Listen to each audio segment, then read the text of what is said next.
Perfume ആരുടെയും കയ്യിൽ കൊടുക്കില്ല. കാരണം അവസാനമായി ധരിച്ച വസ്ത്രങ്ങൾ ഇവിടെയുണ്ട്. രേണുസുതി. സോഷ്യൽ മീഡിയയിൽ കടുത്ത പരിഹാസങ്ങൾ നേരിടേണ്ടി വന്ന രേണുസുതി അവയെല്ലാം അവഗണിച്ച് മുന്നോട്ട് നീങ്ങുകയാണ്. കുറ്റപ്പെടുത്തിയവരെ കൊണ്ട് തിരുത്തിപ്പറയിക്കാൻ രേണുവിന് ഇന്ന് സാധിക്കുന്നു.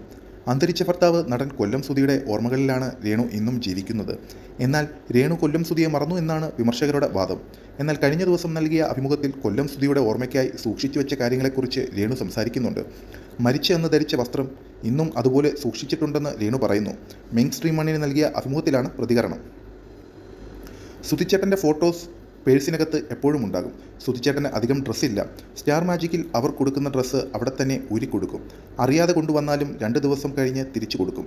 പിന്നെ ഞങ്ങൾ നിർബന്ധിച്ച് വാങ്ങിക്കുന്നത് കാർ ഓടിക്കാൻ വരുന്ന ഡ്രൈവർമാർക്ക് കൊടുക്കും. ഡ്രസ്സ് അധികമില്ല. പിന്നെ അവസാനം ഉപയോഗിച്ച ഡ്രസ്സ് സൂക്ഷിച്ചു വെച്ചിരിക്കുകയാണെന്നും രേണുസുതി പറയുന്നു. പെർഫ്യൂമിന് കൊടുത്ത ഷർട്ട് ഇപ്പോഴുമുണ്ട്, കളഞ്ഞിട്ടില്ല. സുധിച്ചേട്ടൻ മടക്കിയ മടക്ക് പോലും അങ്ങനെ തന്നെയുണ്ട്. ഏട്ടൻ മടക്കുന്ന രീതിയുണ്ട്. പാൻറ്റിൻ്റെ അടിയിലും ഒരു മടക്കുണ്ട്, അതും അതുപോലെ വെച്ചിട്ടുണ്ട്. ഞാൻ അവസാനമായി കണ്ടപ്പോൾ ഇട്ട ഡ്രസ്സ് അതാണ്. ഫ്ലവേഴ്സാണ് ഡ്രസ്സ് ഏൽപ്പിച്ചത്. ബാഗും ഉണ്ടായിരുന്നു. ബാഗിനകത്ത് മുഴുവൻ ചോരയായിരുന്നു. ഇപ്പോഴും ആ ചോരക്കറ കളഞ്ഞിട്ടില്ലെന്നും രേണുസുതി വ്യക്തമാക്കി. ട്രോളുകൾ എനിക്ക് വിഷയമല്ല, അത് കണ്ട് ചിരിക്കാറുണ്ട്. എന്നാൽ ഇപ്പോൾ സുധിച്ചേട്ടൻ്റെ മണം ഇഷ്ടമല്ലെന്ന് പറഞ്ഞ് കുറേ വ്ളോഗർമാർ കുറ്റപ്പെടുത്തി. ഈ പറയുന്ന ഏതെങ്കിലും ഒരുത്തൻ വന്നാൽ പെർഫ്യൂം മണപ്പിച്ച് കാണിക്കാം. സുഗന്ധമാണോ അല്ലയോ എന്ന് നീയൊക്കെ തന്നെ പറയാം.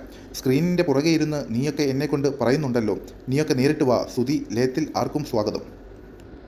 ഞാൻ ജീവനോടെയുള്ള കാലത്തോളം ഇത് ഇവിടെ തന്നെ ഉണ്ടാകും. എൻ്റെ മരണശേഷം എന്താകുമെന്ന് എനിക്കറിയില്ല. ആര് വന്നാലും പെർഫ്യൂം ഞാൻ കാണിച്ചു തരാം. പക്ഷേ ആരുടെയും കയ്യിൽ തരുന്നതിനോട് താല്പര്യമില്ല.